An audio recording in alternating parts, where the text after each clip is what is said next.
On when if you try to do one of these and then you get caught in the guy's legs, right? So he catches your legs. From here, we're just going to come down to both knees. Right? So we're going to work on passing from a half guard here. There's a million different variations. Like one of the hardest parts is getting past his knee, but we're not going to do that yet. We're going to start from, he's just going to leave his hips open for you, okay? So I have one of his legs trapped between my legs. He's got, cross your feet. He's got my leg trapped. We're just going to pretend like the guy let us get chest to chest with the head and arm control like this. Right? So we're going to do a little bit where you're just going to try to hold the person in this position without letting them move around too much. So if you see this position I'm in now, see how wide my knees are? Pull your knee through. You can easily get back to guard. Okay? So what you need to do when you're in this position is you need to get head and arm control with my hands connected. Turn your head this way.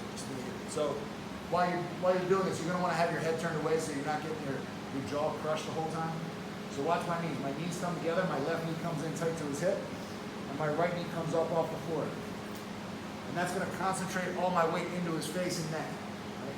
Which kind of like sticks him in this position. Now it makes it much harder for him to try to get back to guard. Can't really get back to guard, try to bump. Can't bump very well, right? So you're going to get chest to chest. You have head and arm control. I bring my knee to his hip.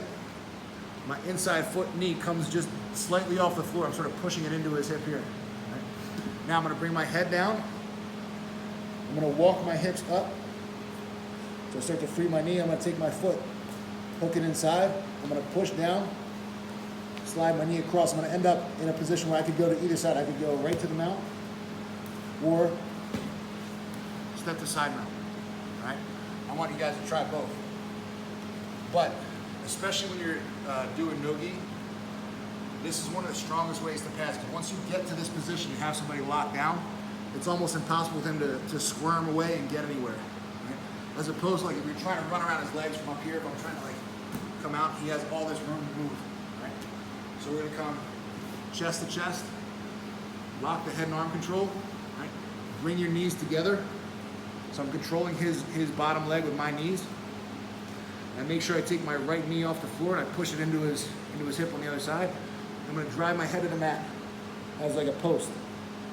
Then I'm going to start to walk my knees up and forward. So I'm putting all my weight on his head right now. I take my foot, hook it on his thigh. I'm just going to slide, use my foot to free my other leg. I have knee on either side of his hips. I can go full mount or come to the side mount.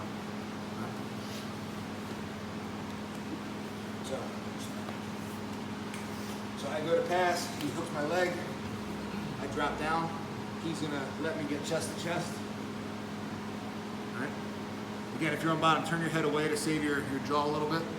Bring your knees together. All right. The right knee comes off the floor, I drive my head to the mat for balance. Walk yourself up, hook your foot, and then free your leg, either going to full mount or side mount. All right, 1, 2, 3.